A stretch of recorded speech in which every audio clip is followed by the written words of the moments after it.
আলপনার বরকে নিয়ে যে ভিডিওটা করেছিলাম, এই তো গতকালকে গত পরশু আপলোড দিয়েছি, অনেক রাত্রি হয়ে গেছিল। যাই হোক, সেই ভিডিওটা দেখার পর অনেকেই তার পরিপ্রেক্ষিতে ভিডিও বানিয়ে আমাকে মেনশন করেছো এবং অনেকেই জানতে চাইছো যে আমার ভিডিও ক্লিপস নেবে আর কিছু কিছু করে নিয়ে তোমরা সেই বক্তব্য জানাবে। তো আমি যাতে স্ট্রাইক না দিই, দেখো আমি ওখানে গেছিলাম কিসের জন্য তোমরা তো ভিডিও শুরুতেই বুঝতে পেরেছো যে অনেক মানুষ কাঁদছে, আমার একদম মানে খুবই খারাপ লাগছে, কারণ চ্যানেলটা তাদের কাছে অনেক আপন, তাই না? এবার সেক্ষেত্রে তারা স্ট্রাইক খেয়েছে এবং কাঁদছে এবং কষ্ট পাচ্ছে, চোখে জল বেরোচ্ছে, সেক্ষেত্রে আমার খুবই কষ্ট লাগছিল। আর সত্যি কথা বলতে আমার তো কোনো রকম প্ল্যান ছিল না যে আমি তার সাথে দেখা করব, কারণ সে দক্ষিণ দিনাজপুর আর এইদিকে বনগাঁ, কত দূর।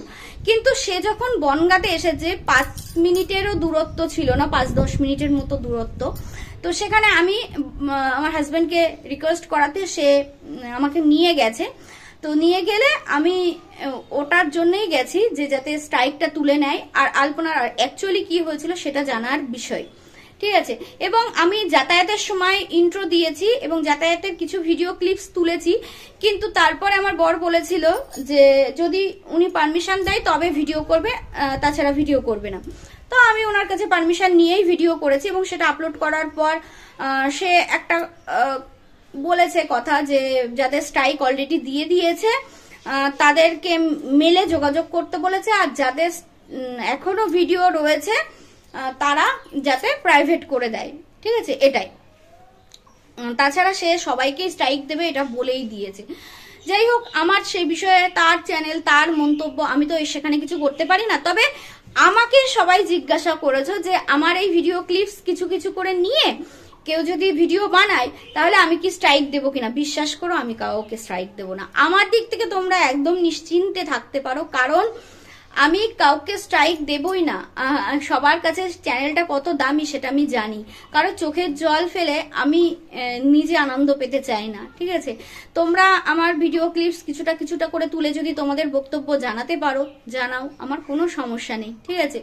কিন্তু আমি কাউকে স্ট্রাইক দেবো না। তবে পুরোপুরি ভিডিও ডাউনলোড করে নিও না, ছোট ছোট করে নিয়ে তোমরা তোমাদের বক্তব্যটা জানাও। আর আমার দিক থেকে কোনো রকম কোনো স্ট্রাইক আসবে না।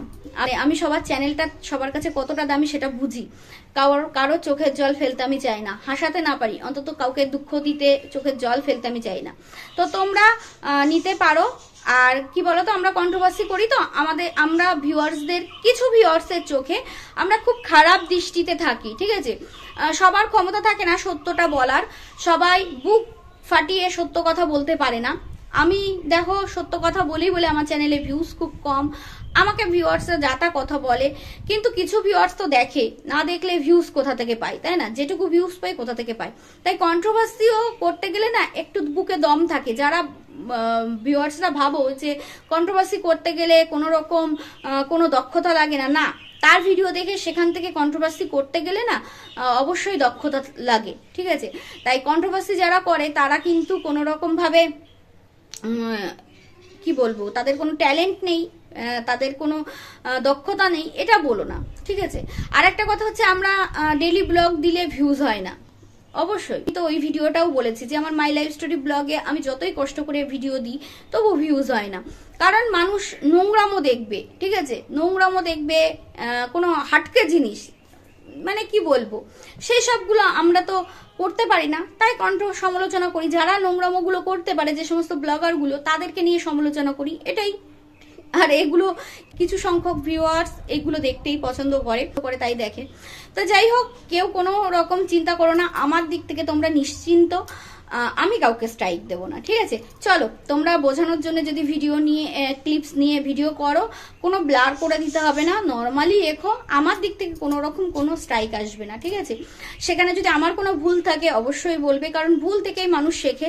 আমার যদি মনে হয় যে তার পরিপ্রেক্ষিতে আমাকে কিছু বলতে হবে যে আমার এটা ভুল তোমরা ধরিয়ে দিয়েছো বা তোমরা ভুল বুঝলে আমার, তাহলে আমি তোমাদেরকে ক্লিয়ার করে দেবো। আর যদি ভুল হয় তাহলে অবশ্যই সেটাকে শুধরে নেব। আমার ভুল থাকলেও কিন্তু বলবে তোমরা, ঠিক আছে? কারণ শেখারও কোনো বয়স নেই, শেখার কোনো সময় নেই। যে কোনো বয়সের মানুষের কাছ থেকে শেখা যায়, শুধু বড়দের কাছ থেকে না, ছোটদের কাছ থেকেও শেখা যায়। আর একটা কথা হচ্ছে যে আমাকে মেনশন করো, না হলে তো আমি সবার চ্যানেল ঘুরতে পারবো না, ঠিক আছে? মেনশন করে আমাকে ভিডিও পাঠিও, আমি সবার ভিডিও দেখবো, তবে একটু সময় মানে সঙ্গে সঙ্গে দেখতে পারবো না, সময় করে দেখবো, ঠিক আছে? যেহেতু আমার জানোই যে আমার সামনে একটা মুদিখানার দোকান আছে, তারপরে বাপের বাড়িতে একটা জামা কাপড়ের ব্যবসা আছে, আমার 52 জন ফ্যামিলি মেম্বার, মানে হচ্ছে আমার পাখি, 52 জন পাখি ক্যাচ ক্যাচ ক্যাচ করছে, শুনতেই পাচ্ছ। এবং তাদের আবার বাচ্চা কাচ্চা, মানে আমার নাতি নাতনি হয়েছে, তাদেরকে আবার নারিশ করতে হয়, ঠাকুমা বলে কথা। আমাকে আর আমার বর মশাইকে নারিশ করতে হয় সেই নাতি নাতনিগুলোকে, কারণ আমার ছেলে মেয়ে, মানে ছেলে বৌমারা অত কিছু পারে না, ঠিক আছে? যাই হোক, একটু মজা করলাম। তো আমার একটু সময়ের অভাব, মানে পরে হলেও আমি দেখে নেবো, ঠিক আছে? আমার যদি কোনো ভুল থাকে অবশ্যই বলবে, আমি সেটা শুধরে নেব।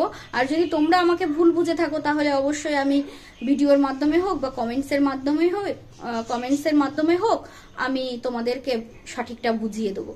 চলো, ভিডিওটা এখানেই শেষ করছি। সবাই নিশ্চিন্তে আমার ভিডিও অল্প অল্প করে ক্লিপস নিয়ে অবশ্যই তোমাদের বক্তব্য জানাতে পারো। টাটা।